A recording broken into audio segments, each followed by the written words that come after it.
First ವಾಕ್ಯ ಓದ್ಕೊಳ್ಳೋಣ. ಮತ್ತಾಯನ ಬರೆದ ಸುವಾರ್ತೆ 28ನೇ ಅಧ್ಯಾಯ 18ರಿಂದ 20ನೇ ವಚನ. ಮತ್ತಾಯನ ಬರೆದ ಸುವಾರ್ತೆ 28ನೇ ಅಧ್ಯಾಯ 18ರಿಂದ 20ನೇ ವಚನ ತನಕ. ಆಗ ಯೇಸು ಹತ್ತಿರಕ್ಕೆ ಬಂದು, ಪರಲೋಕದಲ್ಲಿಯೂ ಭೂಲೋಕದಲ್ಲಿಯೂ ಎಲ್ಲ ಅಧಿಕಾರವು ನನಗೆ ಕೊಡಲ್ಪಟ್ಟಿದೆ. ಆದ್ದರಿಂದ ನೀವು ಹೊರಟು ಹೋಗಿ ಎಲ್ಲ ದೇಶಗಳ ಜನರನ್ನು ಶಿಷ್ಯರನ್ನಾಗಿ ಮಾಡಿರಿ. ಅವರಿಗೆ ತಂದೆಯ, ಮಗನ, ಪವಿತ್ರಾತ್ಮನ ಹೆಸರಿನಲ್ಲಿ ದೀಕ್ಷಾಸ್ನಾನ ಮಾಡಿಸಿ, ನಾನು ನಿಮಗೆ ಆಜ್ಞಾಪಿಸಿದ್ದನ್ನೆಲ್ಲ ಕಾಪಾಡಿಕೊಳ್ಳುವುದಕ್ಕೆ ಅವರಿಗೆ ಉಪದೇಶ ಮಾಡಿರಿ. ನೋಡಿರಿ, ನಾನು ಯುಗದ ಸಮಾಪ್ತಿಯವರೆಗೂ ಎಲ್ಲಾ ದಿವಸ ನಿಮ್ಮ ಸಂಗಡ ಇರುತ್ತೇನೆ ಎಂದು ಹೇಳಿದನು. Amen, hallelujah. ಸೊ ಇಲ್ಲಿ ನಾವು ನೋಡ್ತಿರುವಂಥದ್ದು ದೇವರು ಹೇಳಿರುವಂಥ ಒಂದು ವಾಕ್ಯವನ್ನು ನಾವು ಓದ್ಕೊಂಡ್ವಿ. ಪರಲೋಕ ಭೂಲೋಕದಲ್ಲಿ ಎಲ್ಲ ಅಧಿಕಾರ ಯೇಸು ಕ್ರಿಸ್ತನಿಗೆ ಕೊಡಲ್ಪಟ್ಟಿದೆ. ಹಾಗಾಗಿ ಆತನು ಹೇಳಿರುವಂಥದ್ದು, ಲೋಕದ ಕಟ್ಟ ಕಡೆಯವರೆಗೂ ಹೋಗಿ ಯೇಸುವೇ ಸತ್ಯ ದೇವರೆಂಬುದಾಗಿ ನಾವು ಸಾರಬೇಕು ಅಂತ ಹೇಳಿ ನಾವು ನೋಡ್ತೇವೆ. ಸೊ ದೇವರು ಹೇಳಿರ್ಬೇಕಾದ್ರೆ ಪೌಲ, ಪೇತ್ರ, ಯೋಹಾನರನ್ನ ಒಂದು ಸಲ ಬಂಧಿಸಿ ಅವ್ರನ್ನ ತುಂಬಾ ಹೊಡೆದು ಹೇಳ್ತಾರೆ, ನೀನು ಯೇಸುವಿನ ಹೆಸರೆತ್ತಿ ಮಾತಾಡಬಾರದು, ನೀನು ಯೇಸುವಿನ ಹೆಸರೆತ್ತಿ ಮಾತಾಡಬಾರದು ಎಂಬುದಾಗಿ ಖಂಡಿತವಾಗಿ ಹೇಳ್ತಾರೆ, ಹೊಡಿತಾರೆ. ಆದರೆ ಅವ್ರು ಹೇಳುವಂಥ ಮಾತೇನು ಗೊತ್ತಾ? ನಾವು ದೇವರ ಮಾತು ಕೇಳೋದು ಉತ್ತಮನೋ, ಮನುಷ್ಯರ ಮಾತು ಕೇಳೋದು ಉತ್ತಮನೋ ಎಂಬುದಾಗಿ. ನಾವು ದೇವರ ಮಾತು ಕೇಳಬೇಕಾ ಅಥವಾ ಮನುಷ್ಯರ ಮಾತು ಕೇಳಬೇಕಾ? ನೀವು ಯಾರ ಮಾತು ಕೇಳ್ತೀರಿ? ದೇವರ ಮಾತೇ ನಾವು ಕೇಳಬೇಕಾಗಿರೋದು, ಮನುಷ್ಯರ ಮಾತಲ್ಲ. ಸಭೆಗೆ ಹೋಗ್ಬೇಡಿ, ಪ್ರಾರ್ಥನೆ ಮಾಡಬೇಡಿ, ಯೇಸು ಹಾಗೆ ಹೀಗೆ, ಕ್ರಿಶ್ಚಿಯನ್ಸು ಮತಾಂತರ 108 ಹೇಳ್ತಾ ಇದ್ದಾರೆ. ಆದರೆ ದೇವ್ರು ಹೇಳ್ತಿರೋದೇನು? ಲೋಕಕ್ಕೆಲ್ಲ ಹೋಗಿ ನಾನೇ ದೇವರೆಂಬುದಾಗಿ ಸಾರಿ ಹೇಳಿರಿ, ನಂಬುವವ್ರಿಗೆ ನೀರಲ್ಲಿ ದೀಕ್ಷಾಸ್ನಾನ ಮಾಡಿಸಿರಿ, ನೋಡಿರಿ ಯುಗದ ಕೊನೆಯ ತನಕ ನಾನು ನಿಮ್ಮ ಸಂಗಡ ಇರ್ತೇನೆ ಎಂಬುದಾಗಿ. ಆಮೇಲೆ ಸೊ ಅದಕ್ಕೋಸ್ಕರ ಇವತ್ತಿನ ಅಂಶ ಏನಂದ್ರೆ, ದೇವರ ಶಕ್ತಿ ಯಾವಾಗ ಪ್ರಕಟವಾಯಿತು ಎಂಬುದಾಗಿ. ದೇವರ ಶಕ್ತಿ ಯಾವಾಗ ನಮ್ಮ ಜೀವಿತದಲ್ಲಿ ಪ್ರಕಟವಾಯಿತು ಎಂಬುದರ ಕುರಿತು ನಾವು ನೋಡ್ಕೊಳ್ಳೋಣ. ಫಸ್ಟ್ ನೀನು ಯಾರು ಮತ್ತು ಯೇಸು ಕ್ರಿಸ್ತನು ಯಾರು ಎಂಬುದನ್ನ ನಾವು ಚೆನ್ನಾಗಿ ತಿಳ್ಕೊಳ್ಳುವಾಗ ಏನಾಗುತ್ತೆ? ದೇವರ ಶಕ್ತಿ ಮತ್ತು ಆತನ ಆಶೀರ್ವಾದವನ್ನು ಅನುಭವಿಸ್ಲಿಕ್ಕೆ ಸಾಧ್ಯವಾಗುತ್ತೆ. ನಾವು ಯಾರು ಅಂತ ಫಸ್ಟ್ ನಮಗೆ ಗೊತ್ತಾಗಬೇಕು. ನಾವು ಎಲ್ಲಿಂದ ಬಂದಿದ್ದೀವಿ, ನಾವು ಯಾಕೆ ಈ ಲೋಕದಲ್ಲಿ ಜೀವಿಸ್ತಾ ಇದ್ದೀವಿ, ಸತ್ತ ಮೇಲೆ ನಾವು ಎಲ್ಲಿಗೆ ಹೋಗ್ತೀವಿ ಅನ್ನೋ ಪ್ರಶ್ನೆಗಳಿಗೆ ಉತ್ತರ ನಮ್ಮ ಹತ್ರ ಇಲ್ಲ ಅಂದರೆ ನಿಜವಾಗ್ಲೂ ಕೂಡ ಪ್ರಾಣಿಗಳಿಗೂ ನಮಗೂ ವ್ಯತ್ಯಾಸ ಇರೋದಿಲ್ಲ. ಇರುತ್ತಾ? ಖಂಡಿತ ಇರೋದಿಲ್ಲ.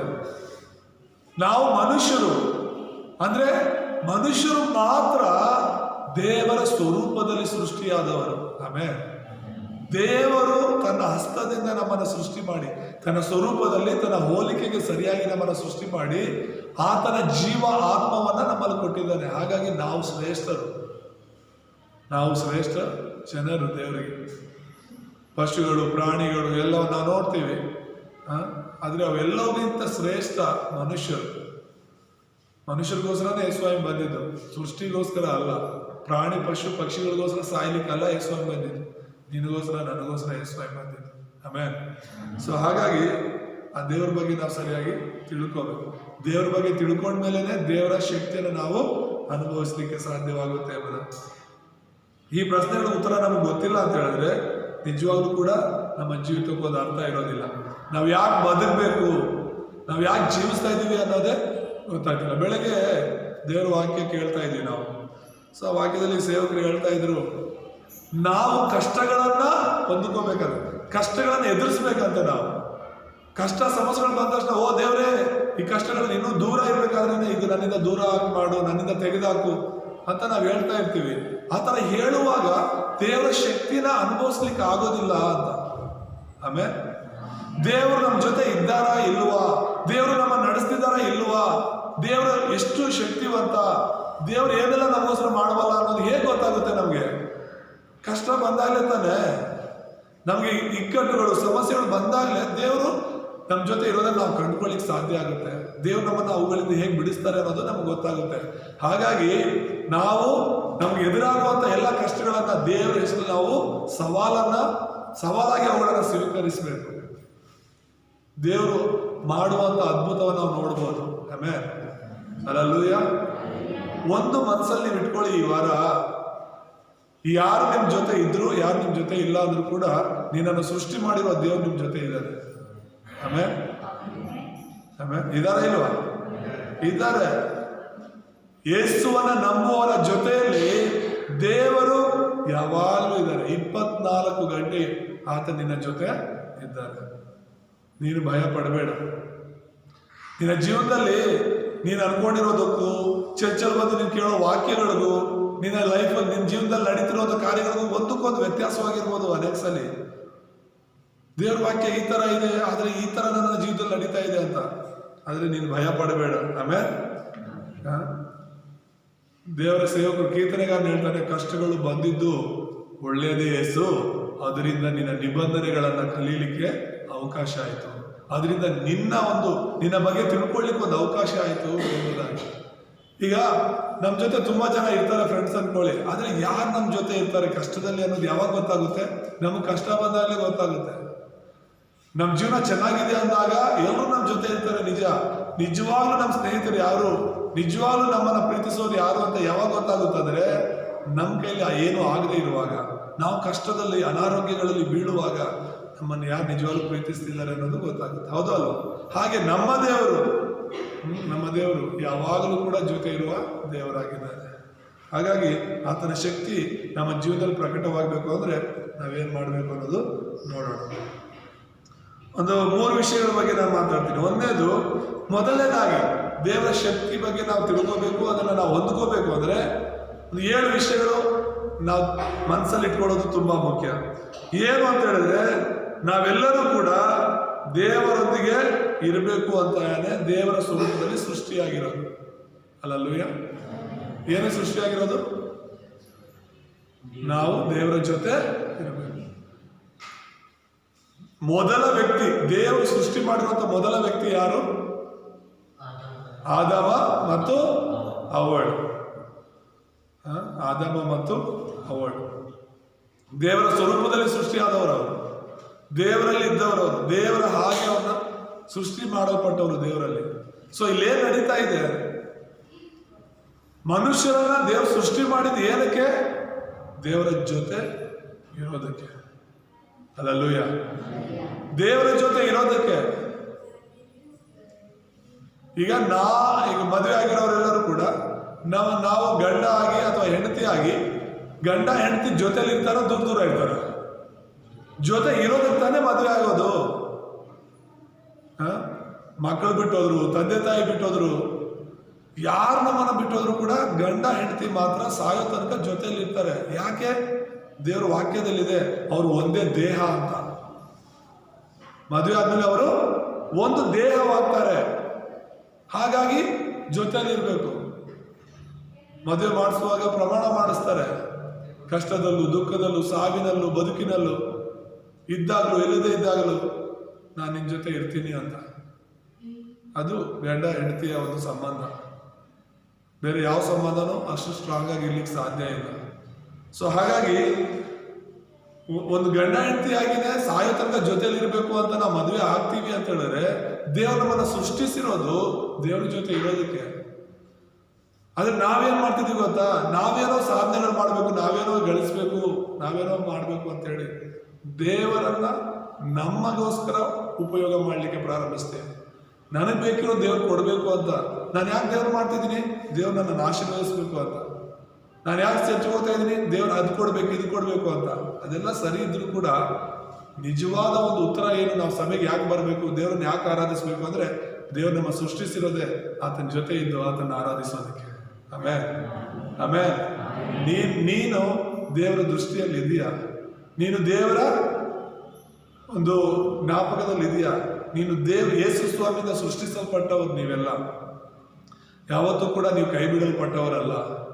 ಯೇಸುವನ್ನ ನೀವು ನಂಬದೆ ಸಭೆ ಹೊರಗಡೆ, ದೇವರಿಂದ ಹೊರಗಡೆ ಇದ್ದಾಗ ನೀವು ದೇವರಿಂದ ದೂರ ಇದ್ರೆ ವಿನಃ ಈಗ ದೇವರ ಸನ್ನಿಧಿಗೆ ಬಂದಿದ್ದೀರಾ ಅಂದ್ರೆ ನೀವು ದೇವರ ಮಕ್ಕಳಾಗಿದ್ದೀರಾ. ಆಮೇಲೆ ಯೇಸುವನ್ನ ನಂಬ್ತಾ ಇದ್ದೀರಾ ಅಂದ್ರೆ ನೀವು ದೇವರ ಮಕ್ಕಳಾಗಿದ್ದೀರಾ. ಹಾಗಾಗಿ ದೇವರ ಮಕ್ಕಳಾಗಿ ದೇವರ ಬಳಿಗೆ ಬಂದಿರುವಂತ ನೀವು ದೇವರನ್ನ ಆರಾಧಿಸುವವರಾಗಬೇಕು. ಪೂರ್ಣ ಮನಸ್ಸಿನಿಂದ ಪೂರ್ಣ ಶಕ್ತಿಯಿಂದ ದೇವರನ್ನ ಆರಾಧಿಸುವವರಾಗಬೇಕು ಅಂತ. ಸೊ ಎರಡನೇದಾಗಿ ನಾವು ನೋಡ್ತೇವೆ, ಆದ್ರೆ ಸೈತಾನ್ನಿಂದಾಗಿ ನಮ್ಮ ಆ ಸ್ವರೂಪ, ದೇವರ ಸ್ವರೂಪ ಏನಾಗಿದೆ, ಮಂಕಾಗಿ ದೇವರ ಆತ್ಮ ನಮ್ಮನ್ನ ಬಿಟ್ಟು ಹೋಗಿದೆ. ದೇವರು ನಮ್ಮನ್ನು ಸೃಷ್ಟಿ ಮಾಡಿದ್ದು ನಿಜ, ದೇವರು ತನ್ನ ಆತ್ಮವನ್ನು ನಮಗೆ ಕೊಟ್ಟಿದ್ದು ನಿಜ. ಆದ್ರೆ ನೀನು ನಾನು ದೇವರ ವಿರುದ್ಧವಾಗಿ ಮಾಡಿದಂಥ ಪಾಪಗಳ ನಿಮಿತ್ತ, ವಿಗ್ರಹಾರಾಧನೆಗಳ ನಿಮಿತ್ತ, ಮೋಸಗಳ ನಿಮಿತ್ತ ದೇವರ ಆತ್ಮ ನಮ್ಮನ್ನ ಬಿಟ್ಟು ಹೋಯಿತು. ಮೊನ್ನೆ ಹೇಳ್ತಾ ಇದೆ ಸ್ಟೂಡೆಂಟ್ಸ್ ಹತ್ರ, ದೇವರು ನಿನ್ನನ್ನು ದ್ವೇಷಿಸೋದಿಲ್ಲ, ನಿನ್ನಲ್ಲಿರೋ ಪಾಪವನ್ನ ದ್ವೇಷಿಸ್ತಾರೆ. ನಿನ್ನನ್ನು ಕಂಡ್ರೆ ದೇವ್ರ ಕೋಪ ಇಲ್ಲ, ಆದ್ರೆ ನೀನು ಮಾಡೋ ಪಾಪಗಳು ಕಂಡ್ರೆ ದೇವ್ರ ಕೋಪ. ಹಾಗಾಗಿ ನಾವೇನ್ ಮಾಡ್ಬೇಕು, ದೇವರಿಗೆ ಕೋಪ ಬರುವಂತಹ, ದೇವ್ರಿಗೆ ಇಷ್ಟ ಇಲ್ದಿರುವಂತಹ ವಿಷಯಗಳನ್ನ ನಮ್ಮಿಂದ ತೆಗೆದಾಕಬೇಕು.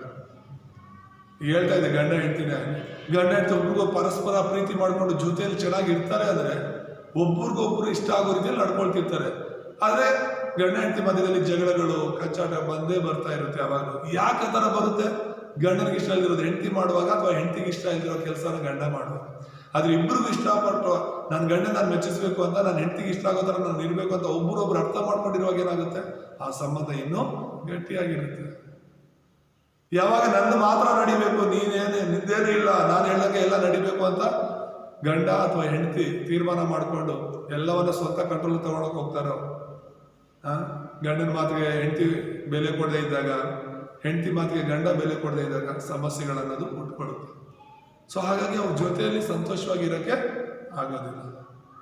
ಈಗ ನಾವು ಕೂಡ ಅಷ್ಟೇ, ದೇವರ ಜೊತೆ ಸಂತೋಷವಾಗಿ ಇರಬೇಕು ಅಂದ್ರೆ, ದೇವರಲ್ಲಿ ನಾವು ಆನಂದಿಸಬೇಕು ಅಂದ್ರೆ ನಾವೇನ್ ಮಾಡಬೇಕು, ನಮ್ಮಲ್ಲಿ ಇರುವಂತ ಅವಿಧೇಯತ ಪಾಪದ ವಿಷಯಗಳನ್ನ ತೆಗೆದುಹಾಕಬೇಕು. ದೇವರ ಜೊತೆ ನಾವು ಇರಬೇಕು ಅಂದ್ರೆ, ದೇವ್ರನ್ನ ನಾವು ಮೆಚ್ಚಿಸ್ಬೇಕು ಅಂದ್ರೆ, ದೇವರ ಶಕ್ತಿನ ನಾವು ಪಡ್ಕೋಬೇಕು ಅಂದ್ರೆ ದೇವ್ರಿಗೆ ಇಷ್ಟವಾಗೋ ರೀತಿಯಲ್ಲಿ ನಾವು ಜೀವಿಸ್ಬೇಕಾಗಿದೆ. ಆಮೇಲೆ ಈಗ ನಮ್ಮ ಹೆಂಡತಿರಾಗ್ಲಿ, ಗಂಡಂದ್ರಾಗ್ಲಿ, ನಮ್ಮ ಮಕ್ಕಳಾಗ್ಲಿ ನಮ್ಮ ಮಾತಿನ ಪ್ರಕಾರ ನಡೀತಾ ಇದ್ರೆ, ನಾವು ಹೇಳ್ದಂಗೆ ಅವ್ರು ನಡೀತಾ ಇದ್ರೆ, ಅವ್ರಿಗೋಸ್ಕರ ನಾವು ಏನೆಲ್ಲ ತ್ಯಾಗ ಮಾಡ್ತೀವಲ್ವ, ಏನೆಲ್ಲ ತ್ಯಾಗ ಮಾಡ್ತೀವಿ. ಮನುಷ್ಯರು ನಾವೆಲ್ಲ ಕೆಟ್ಟವರೇ, ನಾವು ಒಳ್ಳೆಯವರಲ್ಲ. ನಾವೆಲ್ಲ ಕೆಟ್ಟವರಾಗಿ ದೇವರು ನಂಬಿ ಒಳ್ಳೆಯವರಾಗಿದ್ದೀವಿ, ದೇವರ ಮೂಲಕ ಒಳ್ಳೆಯವರಾಗಿದ್ದೀವಿ. ಆದ್ರೆ ಕೆಟ್ಟವರಾಗಿರುವಂತ ನಾವೇ ನಮ್ಮ ಮಕ್ಕಳಿಗೆ ಇಷ್ಟೆಲ್ಲ ಮಾಡ್ತೀವಿ ಅಂದ್ರೆ, ನಮ್ಮ ಕುಟುಂಬಕ್ಕೆ ಇಷ್ಟೆಲ್ಲ ತ್ಯಾಗಗಳು ಮಾಡ್ತೀವಿ ಅಂದ್ರೆ, ಒಳ್ಳೆಯವನಾಗಿರೋ ದೇವ್ರು ಇನ್ನೆಷ್ಟು ಪ್ರೀತಿ ಮಾಡ್ಬೋದು. ನಮ್ಮ ಕುಟುಂಬಕ್ಕೆ ನಾವು ಸಾಯ್ತೀವೋ ಇಲ್ಲೋ ಗೊತ್ತಿಲ್ಲ, ಯೇಸು ಸ್ವಾಮಿ ನಮಗೋಸ್ಕರ ಸತ್ತಿದ್ದಾರೆ. ಆಮೇಲೆ ಅಷ್ಟು ಪ್ರೀತಿ ಆತನ ಮಾಡ್ತಾನೆ. ಮೂರನೇದಾಗಿ ಸೈತಾನ್ ಇರೋದ್ರಿಂದ ಪಾಪದಲ್ಲಿ ನಮ್ಮೆಲ್ಲರನ್ನ ನಡೆಸಲಿಕ್ಕೆ ಪ್ರಯತ್ನ ಮಾಡ್ತಾನೆ ಇರ್ತಾನೆ. ಒಂದು ವೇಳೆ ನೀನು ನಾನು ಪಾಪ ಮಾಡಿದ್ರೆ ನಾವು ಅಪಜಯಗಳಿಗೆ ಗುರಿ ಆಗ್ತೀವಿ.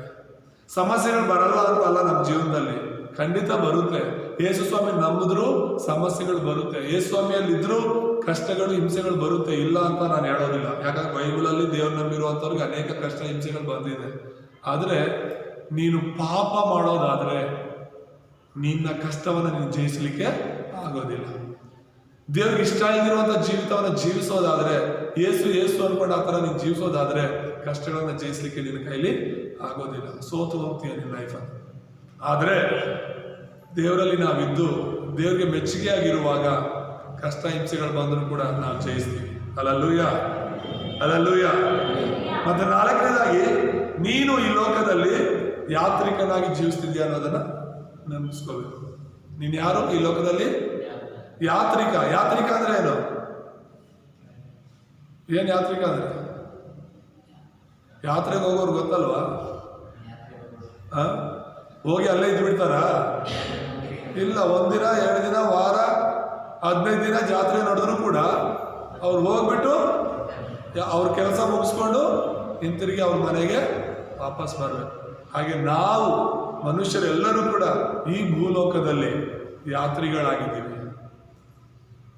ಒಂದು ಈಗ ನಾವು ಬೇರೆ ದೇಶಕ್ಕೆ, ಬೇರೆ ಊರಿಗೆ ಒಂದು ಕೆಲಸಕ್ಕಂತ ಹೋಗ್ಬಿಟ್ಟು ಕೆಲಸ ಮಾಡಿಕೊಂಡು ತಿಂಗಳೆಲ್ಲ, 6 ತಿಂಗಳೆಲ್ಲ, ವರ್ಷ, 2 ವರ್ಷ, 10 ವರ್ಷ, 20 ವರ್ಷ ಇದ್ರೂ ನಮ್ಮ ಮನೆಗಳಿಗೆ, ನಮ್ಮ ಸ್ವಂತ ಊರುಗಳಿಗೆ ಹೇಗೆ ವಾಪಸ್ ಬರ್ತೀವೋ ಹಾಗೆ ನಾವು ಪರಲೋಕದಿಂದ ಬಂದಿರೋರಾಗಿದ್ದೇವೆ. ಆಮೇಲೆ ಈ ಭೂಲೋಕದಲ್ಲಿ ನಾವು ಯಾತ್ರಿಗಳಾಗಿದ್ದೇವೆ.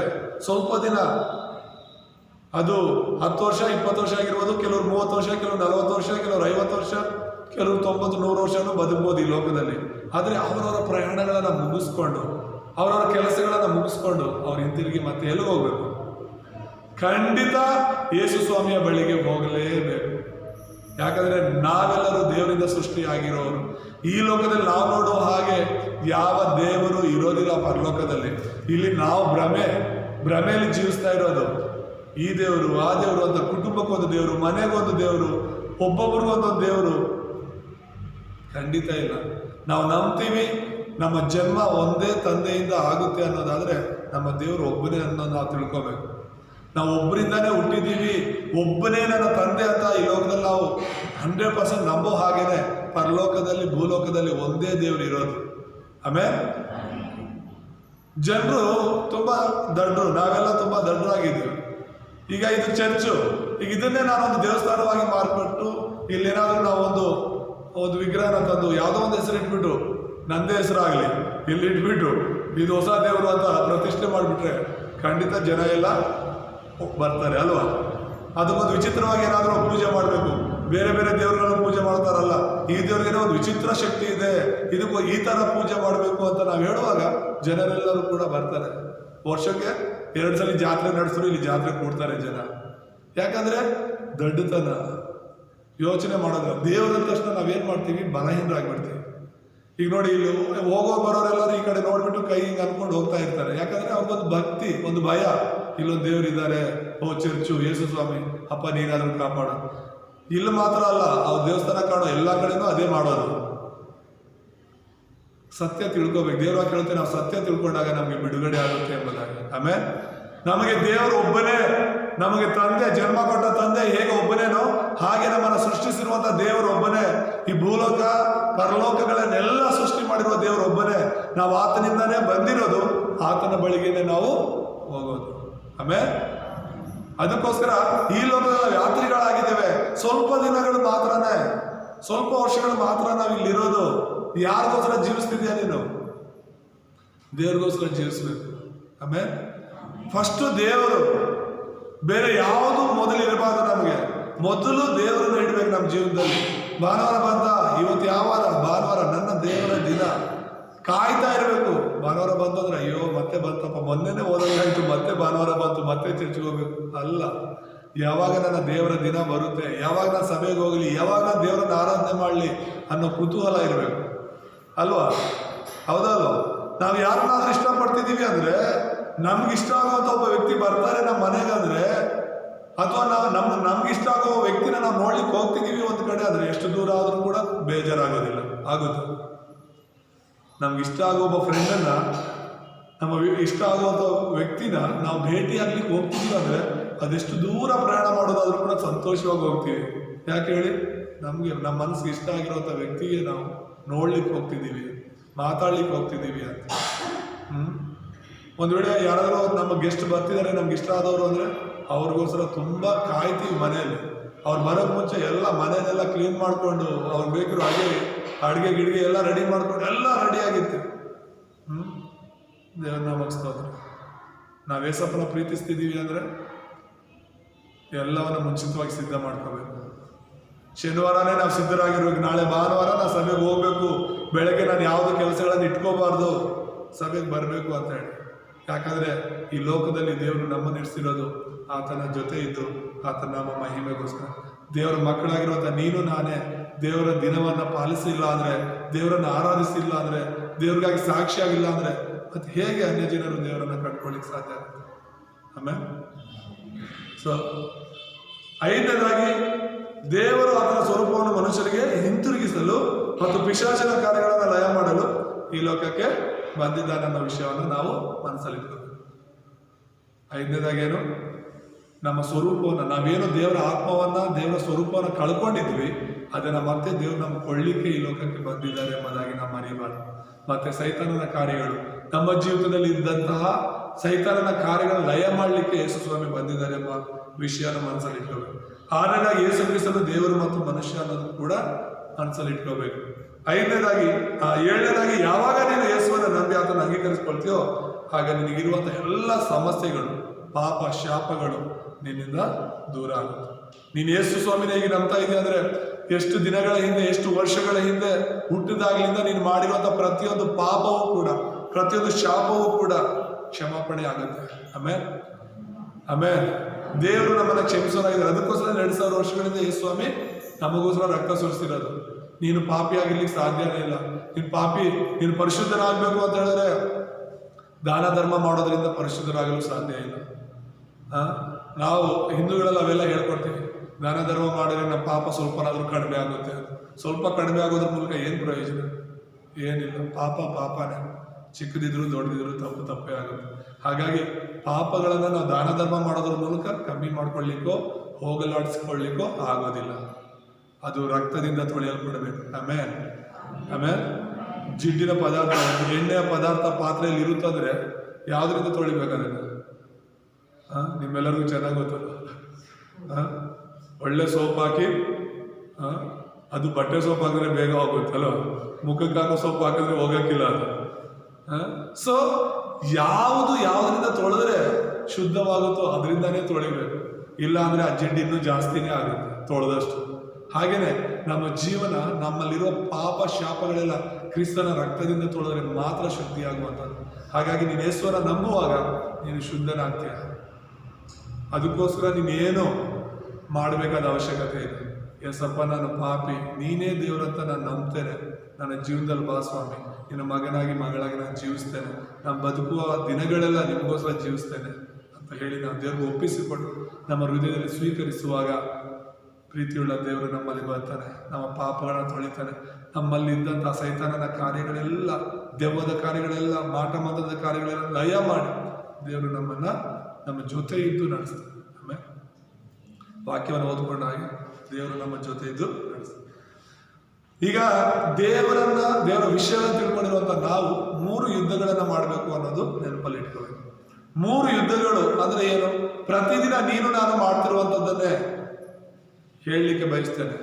ಏನು 3 ಯುದ್ಧಗಳು ಅಂದ್ರೆ, ಒಂದನೇ ಯುದ್ಧ ಯಾರ ಮೇಲೆ ನಾವು ಮಾಡೋರಾಗಿದ್ದೇವೆ ಅಂದ್ರೆ ನಮ್ಮ ಮೇಲೆ ನಾವು ಯುದ್ಧ ಮಾಡೋರಾಗಬೇಕು. ನಮ್ಮ ಜೊತೆ ಹೋರಾಡೋರಾಗ್ಬೇಕು. ನಾವು ಯಾಕೆ ಚಿಂತೆ ಮಾಡ್ತಿರ್ತಾರೆ ಜನ, ಯಾಕೆ ಕಣ್ಣೀರಿಡ್ತಿರ್ತಾರೆ, ಯಾಕೆ ಓಡಾಡ್ತಾ ಇರ್ತಾರೆ ಅಂದ್ರೆ ಅವರೇ ಹೋರಾಡ್ತಾ ಇರ್ತಾರೆ ಕೆಲವು ವಿಷಯಗಳಿಗಾಗಿ, ಜಯಿಸಕ್ಕಾಗದೇ ಇರುವಂತಹ ವಿಷಯಗಳು, ಆ ಸಮಸ್ಯೆಗಳಿಂದ ಹೊರಗಡೆ ಬರ್ಲಿಕ್ಕೆ ಆಗದೆ ಇರುವಂತಹ ವಿಷಯಗಳಲ್ಲಿ ಸಿಕ್ಕಾಕೊಂಡು ಯಾರ ಹತ್ರನೂ ಹೇಳದೆ, ಏನು ಮಾಡೋಕ್ಕಾಗದೆ ಅಲ್ವಾ ಚಿಂತೆ ಮಾಡ್ತಾ ಇರ್ತಾರೆ, ಬೇಸರಿಕೆಯನ್ನು ತೋರಿಸ್ತಾ ಇರ್ತಾರೆ, ಎಲ್ಲರ ಮೇಲೆ ರೇಗ್ತಾ ಇರ್ತಾರೆ. ಕೊನೆಗೆ ಅವ್ರನ್ನವ್ರು ಆತ್ಮಹತ್ಯೆಗಳು ಮಾಡ್ಕೊಳ್ತಾರೆ. ಜಯಿಸಕ್ಕೆ ಆಗದೆ ಇರುವಾಗ ಯಾಕಾದ್ರೂ ನಾನು ಬದುಕಿದ್ದೀನಿ, ನನ್ನ ಕೈಲಿ ಆಗಲ್ಲ ಅಂತ ಹೇಳ್ಬಿಟ್ಟು ಸೋತು ಹೋಗಿ ಆತ್ಮಹತ್ಯೆಗೆ ಶರಣಾಗ್ತಾರೆ. ದೇವರ ಮಕ್ಕಳಾಗಿರುವಂಥ ನೀನು ನಾನು ನಮ್ಮ ಮೇಲೆ ನಾವು ಯುದ್ಧ ಮಾಡೋರಾಗಬೇಕು. ಹೇಗೆ ನಮ್ಮನ್ನು ನಾವು ಜಯಿಸಕ್ಕಾಗುತ್ತಂದ್ರೆ ಸತ್ಯ ದೇವರಾದ ಯೇಸುವನ್ನು ತಿಳ್ಕೊಳ್ಳೋದ್ರ ಮೂಲಕ ಮಾತ್ರನೇ. ಆಮೇಲೆ ಆ ಯೇಸು ಸ್ವಾಮಿನ ನಾವು ತಿಳ್ಕೊಳ್ಳೋದ್ರ ಮೂಲಕ, ಯೇಸು ಸ್ವಾಮಿಯ ಸತ್ಯವನ್ನು ತಿಳ್ಕೊಳ್ಳೋದ್ರ ಮೂಲಕ ನಾವು ಜಯ ಹೊಂದಬಹುದು ಎಂಬುದಾಗಿ ನಾವು ನೋಡ್ತೇವೆ. ಎರಡನೇದಾಗಿ ನಾವು ಯಾರ ಮೇಲೆ ಹೋರಾಡೋರಾಗಿದ್ದೇವೆ? ಸೈತಾನನ ಮೇಲೆ. ಫಸ್ಟ್ ನಮ್ಮನ್ನು ನಾವು ಜಯಿಸಿದ್ರೆ, ನಮ್ಮನ್ನು ನಾವು ಜಯಿಸಿ ನನ್ನ ಆಲೋಚನೆ ಅಲ್ಲ, ನನ್ನ ಆಸೆ ಅಲ್ಲ, ಎಲ್ಲ ದೇವರ ಆಲೋಚನೆ, ಎಲ್ಲ ದೇವರ ಆಸೆ ಎಂಬುದಾಗಿ ನಾವು ದೇವರಿಗೆ ಒಪ್ಪಿಸಿಕೊಡೋರಾಗಿರ್ಬೇಕು. ಅದು ನಮ್ಮ ಮೇಲೆ ನಾವು ಜಯ ಹೊಂದದ ಹಾಗೆ. ನಾನಲ್ಲ ಬದುಕೋದು, ಯೇಸು ಸ್ವಾಮಿ ನನ್ನಲ್ಲಿ ಬದುಕಿದ್ದಾನೆ ಅನ್ನೋದನ್ನು ನಾವು ಮನಸ್ಸಲ್ಲಿ ಯಾವಾಗಲೂ ನಂಬುವವರಾಗಬೇಕು. ಆಗಲೇ ನಾವು ಸೈತಾನ ಜಯಿಸಕ್ಕಾಗುತ್ತೆ. ಸೈತಾನ ಜಯಿಸೋದು ಸುಲಭ. ಸೈತಾನನ್ನು ನಮ್ಮ ಮೇಲೆ ಜಯಿಸಬೇಕು ಅಂದ್ರೆ ನಾವು ನಮ್ಮಿಷ್ಟಕ್ಕೆ ಬದುಕಬೇಕು. ಯಾವಾಗ ನಮ್ಮಿಷ್ಟಕ್ಕೆ ನಾವು ಬದುಕ್ತಾ ಇರ್ತೀವೋ ಸೈತಾನ ನಮ್ಮ ಮೇಲೆ ಜಯ ಹೊಂದುತ್ತಾನೆ. ಆದ್ರೆ ಯಾವಾಗ ನಾವು ಕ್ರಿಸ್ತನಿಗಾಗಿ ಬದುಕ್ತೀವೋ, ಯೇಸು ಸ್ವಾಮಿಗೋಸ್ಕರ ಬದುಕ್ತೀವೋ, ಸೈತಾನ ಸೋತು ಹೋಗ್ತಾನೆ. ಆಮೇಲೆ ಹಾಗಾಗಿ ಕ್ರಿಸ್ತನನ್ನ ಸೋಲಿಸುವಂಥದ್ದು ತುಂಬಾ ಸುಲಭ. ಕ್ರಿಸ್ತನ ಮೂಲಕ ಸೈತಾನ ಸೋಲಿಸೋದು ತುಂಬಾ ಸುಲಭ ಎಂಬುದಾಗಿ ನಾವು ನೋಡ್ತೇವೆ. ಯಾಕಂದ್ರೆ ಯೇಸು ಸ್ವಾಮಿಯ ವಾಕ್ಯದಲ್ಲಿ ನಾವು ನೋಡಿದ್ದೀವಿ. ಮತ್ತ 28:18 ದೇವರು ನಮಗೆ ಸಕಲ ಅಧಿಕಾರ ಕೊಟ್ಟಿದ್ದಾನೆ, ದೆವ್ವಗಳ ಮೇಲೆ ಅಧಿಕಾರ ಕೊಟ್ಟಿದ್ದಾನೆ ಎಂಬುದಾಗಿ ನಾವು ನೋಡ್ತೇವೆ. ಆತನ ಅಧಿಕಾರ ಅಂದ್ರೇನೆ ದೆವ್ವಗಳ ಮೇಲೆ ನಮಗೆ ಅದಕ್ಕೆ ದೇವರ ಮಕ್ಕಳಾಗಿರುವಂತ ನಾವು ಸೈತಾನನ ಮೇಲೆ ನಮಗೆ ಅಧಿಕಾರವಿದೆ. ಅವನ ಕೆಲಸಗಳನ್ನ ಲಯ ಮಾಡುವ ಅಧಿಕಾರ ಇದೆ.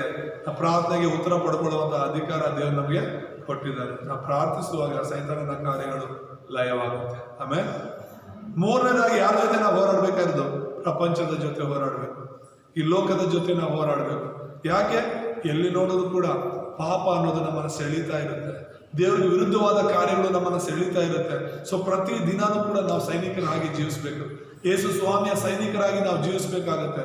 ಯಾಕೆ ಆದ್ರೆ ಸೈತಾನನು ಅನೇಕ ರೀತಿಯಲ್ಲಿ ನಮ್ಮನ್ನು ಸೆಳೀಲಿಕ್ಕೆ ನೋಡ್ತಾ ಇದ್ದಾನೆ.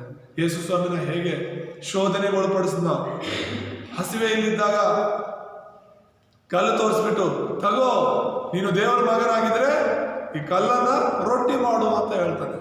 ಹಸಿವೆಯಲ್ಲಿದ್ದದ್ದು ಸೈತಾನ ಗೊತ್ತಿತ್ತು.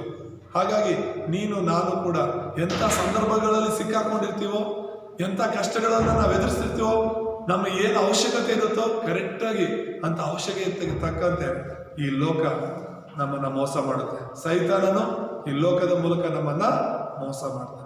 ಹಾಗಾಗಿ ನಾವೆಲ್ಲರೂ ಎಚ್ಚರಿಕೆಯಿಂದಿರಬೇಕು.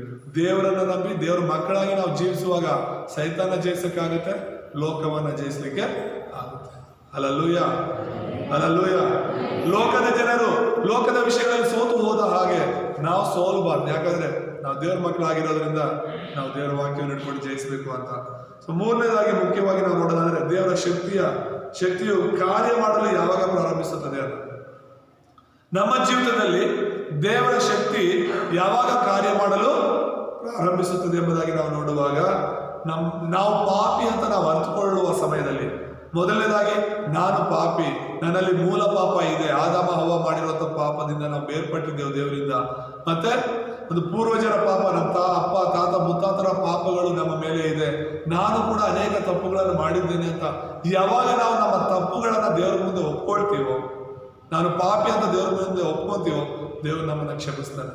ಅದೇ ಸಮಯದಲ್ಲಿ ದೇವರ ಕಾರ್ಯ, ದೇವರ ಶಕ್ತಿ ನಮ್ಮಲ್ಲಿ ಕಾರ್ಯ ಮಾಡಲಿಕ್ಕೆ ಪ್ರಾರಂಭವಾಗುತ್ತೆ ಎಂಬುದಾಗಿ ನೋಡಿ. ಶ್ರಮೆ, ಹಿಂಸೆ, ಅನಾರೋಗ್ಯ, ಹತಾಶೆಗಳ ಮಧ್ಯದಲ್ಲಿ ಕೂಡ ನಾವು ದೇವರ ಆಲೋಚನೆಯನ್ನು ಪಡ್ಕೊಳ್ಳೋರಾಗಿರ್ಬೇಕು. ನಮ್ಮ ಜೀವನದಲ್ಲಿ ಕಷ್ಟ ಸಮಸ್ಯೆ ಒಂದ್ರ ಮೇಲೆ ಒಂದು ಬರ್ತಾ ಇದೆ ಅಂತ ಹೇಳಿದ್ರೆ, ಆ ಕಷ್ಟ ಸಮಸ್ಯೆಗಳಲ್ಲಿ ನಾವು ದೇವರಿಂದ ದೂರ ಆಗಬಾರ್ದು, ದೇವರ ಪ್ರಾರ್ಥನೆಯನ್ನ ಬಿಡಬಾರ್ದು, ದೇವರ ವಾಕ್ಯ ಧ್ಯಾನ ಬಿಡಬಾರ್ದು, ದೇವರಿಗಾಗಿ ಜೀವಿಸೋದನ್ನ ನಾವು ಮರಿಬಾರ್ದು. ಸೈತಾನ ಏನ್ ಮಾಡ್ತಾನೆ ಗೊತ್ತಾ? ಅನೇಕ ಕಷ್ಟ ಹಿಂಸೆಗಳು ಕೊಡೋದ್ರ ಮೂಲಕ, ಬೇರೆ ಬೇರೆ ಕೆಲಸಗಳಲ್ಲಿ ನಮ್ಮನ್ನ ಬ್ಯುಸಿ ಮಾಡೋದ್ರ ಮೂಲಕ ದೇವರಿಂದ ನಿಧಾನವಾಗಿ ದೂರ ಮಾಡಲಿಕ್ಕೆ ಪ್ರಾರಂಭಿಸ್ತಾನೆ. ಆದ್ರೆ ನಾವು ಮಾಡ್ಬೇಕಾದ್ರೆ ದೇವರ ಶಕ್ತಿ ನಮ್ಮಲ್ಲಿ ಕಾರ್ಯ ಮಾಡಬೇಕು ಅಂದ್ರೆ ಈ ಎಲ್ಲ ಕಷ್ಟ ಹಿಂಸೆ ಕಷ್ಟದ ಪರಿಸ್ಥಿತಿಗಳಲ್ಲಿ ಕೂಡ ನಾವೇನ್ ಮಾಡ್ಬೇಕು? ದೇವರೇ ನಿನ್ನ ಚಿತ್ತ ಏನು? ಸಮಸ್ಯೆಗಳನ್ನು ನೋಡಿ ನಾವು ನಗಬೇಕು. ಯಾಕಂದ್ರೆ ನನ್ನ ಜೊತೆ ದೇವರಿದ್ದಾನೆ. ಹಲ್ಲೆಲೂಯಾ. ನಂಬಿಕೆ ಇರೋರು ಮಾತ್ರನೇ. ನಂಬಿಕೆ ಇಲ್ದಿರೋರು ಕುಗ್ಗಿ ಹೋಗ್ತೇವೆ. ನಮ್ಮ ನಂಬಿಕೆ ಕಡಿಮೆ ಇದೆ ದೇವರಲ್ಲಿ ಅಂದ್ರೆ ಸಮಸ್ಯೆಗಳನ್ನ ನೋಡಿ ಕುಗ್ಗಿ ಹೋಗ್ತಾ ಇರ್ತೇವೆ. ಅಲ್ಲ, ಧೈರ್ಯದಿಂದ ನನ್ನ ಜೊತೆ ನನ್ನ ದೇವರಿದ್ದಾನೆ ಅಂತ ಹೇಳಿ ಧೈರ್ಯವಾಗಿ ನಾವು ಮುಂದೆ ಹೋಗುವಾಗ ಖಂಡಿತವಾಗ್ಲೂ ದೇವರ ಶಕ್ತಿನ ನಾವು ನೋಡ್ಲಿಕ್ಕೆ ಸಾಧ್ಯ. ಆಮೇಲೆ ಹಲ್ಲೆಲೂಯಾ. ಸೊ ನನ್ನ ಜೀವಿತದಲ್ಲಿ ದೇವರ ಉದ್ದೇಶ ತಿಳ್ಕೊಬೇಕು ಯಾವಾಗ್ಲೂ ಕೂಡ. ನನ್ನ ಉದ್ದೇಶ ಅಲ್ಲ, ಈ ಲೋಕದಲ್ಲಿ ಜೀವಿಸ್ಬೇಕಾಗಿರೋದು ನನ್ನ ಉದ್ದೇಶ ನೆರವೇರಿಸ್ಕೊಳ್ಳಿಕ್ಕಲ್ಲ. ದೇವರ ಉದ್ದೇಶ ಏನಿದೆ? ನಾನು ಯಾಕೆ ಈ ಲೋಕದಲ್ಲಿ ಇದ್ದೀನಿ? ಯಾಕೆ ಇಡಿಯಾಳದಲ್ಲಿದ್ದೀನಿ? ಯಾಕೆ ನಿಮ್ಮ ಊರಲ್ಲೇ ನೀವು ಇದ್ದೀರಾ? ದೇವ್ರ ಉದ್ದೇಶ ಇದೆ. ಆ ಉದ್ದೇಶವನ್ನು ತಿಳ್ಕೋಬೇಕು. ಎಸ್, ದೇವ್ರಿಗಾಗಿ ನಾನು ಇಲ್ಲಿ ಬೆಳಕಾಗಿರ್ಬೇಕು, ದೇವರ ಸುವಾರ್ತೆ ಸಾರ್ಲಿಕ್ಕೆ, ದೇವ್ರಿಗಾಗಿ ಜೀವಿಸ್ಲಿಕ್ಕೆ ದೇವ್ರು ನನ್ನನ್ನು ಇಲ್ಲಿ ಇಟ್ಟಿದ್ದಾನೆ. ಇಲ್ಲಿರೋದೇ ಜನರಿಗೆ ನಾನು ದೇವರ ಸೇವೆ ಮಾಡ್ಲಿಕ್ಕೆ, ದೇವರ ವಾಕ್ಯ ಹೇಳಲಿಕ್ಕೇನೆ ದೇವ್ರು ನನ್ನನ್ನು ಈ ಗ್ರಾಮಗಳಲ್ಲಿ ಇಟ್ಟಿದ್ದಾನೆ ಅನ್ನೋ ಸತ್ಯ, ದೇವರ ಉದ್ದೇಶ ತಿಳ್ಕೊಂಡ್ರೆ ದೇವರ ಶಕ್ತಿಯನ್ನ ಅನುಭವಿಸಬಹುದು ಎಂಬುದಾಗಿ ನೋಡ್ತೇನೆ. ನೀನಿರುವಂತ ಪ್ರದೇಶ, ನೀನಿರುವಂತ ಹಳ್ಳಿಯಲ್ಲೇ ದೇವರ ಚಿತ್ತವನ್ನ ಹುಡುಕುವವರಾಗಿರ್ಬೇಕು. ಪ್ರಾರ್ಥಿಸುವಾಗ ಖಂಡಿತ ದೇವರ ಶಕ್ತಿ ನಿಮ್ಮ ಜೀವನದಲ್ಲಿ ಕಾರ್ಯ ಮಾಡುತ್ತೆ. ಕ್ರಿಸ್ತನು ನಿಮ್ಮಲ್ಲಿದ್ದು ಜಯ ಕೊಡುವನಾಗಿದ್ದಾನೆ. Amen, amen. ಸೊ ಇವತ್ತಿನ ವಾಕ್ಯ, ದೇವರ ಶಕ್ತಿ ಯಾವಾಗ ಪ್ರಕಟವಾಗುತ್ತೆ? ಯಾವಾಗ ಆಗುತ್ತೆ? ನಮ್ಮನ್ನು ನಾವು ಜಯಿಸುವಾಗ, ಸೈತಾನ ಜಯಿಸುವಾಗ, ಪ್ರಪಂಚವನ್ನು ನಾವು ಜಯಿಸುವಾಗ, ಶೋಧನೆಗಳನ್ನು ಜಯಿಸುವಾಗ, ನಾವು ಪಾಪಿಗಳನ್ನು ಎಂಬುದಾಗಿ ದೇವ್ರ ಹತ್ರ ಒಪ್ಪಿಕೊಂಡು ದೇವ್ರಿಗಾಗಿ ನಾವು ಜೀವಿಸುವಾಗ ದೇವರ ಕಾರ್ಯ, ದೇವರ ಶಕ್ತಿ ನಮ್ಮ ಜೀವಿತನ ಅನುಭವಿಸ್ಬೋದು. ಸೊ ಈ ವಾಕ್ಯದಿಂದ ದೇವರು ನಮ್ಮೆಲ್ಲರನ್ನ ಆಶೀರ್ವಾದ ಮಾಡಲಿ. ಈ ವಾಕ್ಯವನ್ನು ಹಿಡ್ಕೊಂಡವರಾಗಿ ಈ ವಾರ ಪೂರ್ತಿ ನಾವು ಧ್ಯಾನಿಸೋಣ. ಈ ವಾರದಲ್ಲೆಲ್ಲ ನಮ್ಮನ್ನು ನಾವು ಜಯಿಸೋಣ, ಸೈತಾನ್ನ ಜಯಿಸೋಣ, ಪ್ರಪಂಚವನ್ನು ಜಯಿಸೋಣ. ಕ್ರಿಸ್ತನಿಗಾಗಿ ನಾವೆಲ್ಲರೂ ಸಾಕ್ಷಿಯಾಗಿರೋಣ. ದೇವರ ವಾಕ್ಯದಿಂದ ನಮ್ಮನ್ನು ಆಶೀರ್ವಾದ ಮಾಡಿ ಪ್ರಾರ್ಥನೆ ಮಾಡ್ಕೊಳ್ಳೋಣ. ನಮ್ಮನ್ನು ಬಹಳವಾಗಿ ಪ್ರೀತಿಸುವಂಥ ತಂದೆಯಾದ ದೇವರೇ, ನಿಮ್ಮ ನಾಮಕ್ಕೆ ಕೋಟಿ ಕೋಟಿ ಸ್ತೋತ್ರ ಮಾಡ್ತೇವೆ. ಈ ವಾಕ್ಯದ ಮೂಲಕ ನಮ್ಮ ಸಂಗಡ ಮಾತನಾಡಿದಕ್ಕಾಗಿ ಸ್ತೋತ್ರ. ದೇವರ ಶಕ್ತಿಯು ಯಾವಾಗ ಪ್ರಕಟವಾಯಿತು ಅನ್ನೋದರ ಕುರಿತು ತಿಳ್ಕೊಳ್ಳುವ ಒಂದು ಸಮಯವನ್ನು ನಮಗೆ ಕೊಟ್ಟಿದ್ದೀರಾ. ಕೇಳಿರುವಂಥ ಈ ವಾಕ್ಯಗಳೆಲ್ಲ ನಮ್ಮ ಹೃದಯದಲ್ಲಿ ಮುದ್ರೆಯಾಗಿ ಬೇರು ಬಿಟ್ಟು ಸ್ವಭಾವವಾಗಿ ಮಾರ್ಪಡುವಂತೆ ಸಹಾಯ ಮಾಡಬೇಕಾಗಿ ಪ್ರಾರ್ಥಿಸ್ತೇವೆ. ಇಲ್ಲಿ ಬಂದಿರುವಂಥ ನಿನ್ನ ವಾಕ್ಯವನ್ನು ಕೇಳಿರುವಂಥ ಪ್ರತಿಯೊಬ್ಬರು ಕೂಡ ಆಶೀರ್ವಾದ ಮಾಡಿ ಬಲಪಡಿಸಿ, ಯೇಸುವಿನ ನಾಮದಲ್ಲಿ ತಂದೆ, ಆಮೆನ್.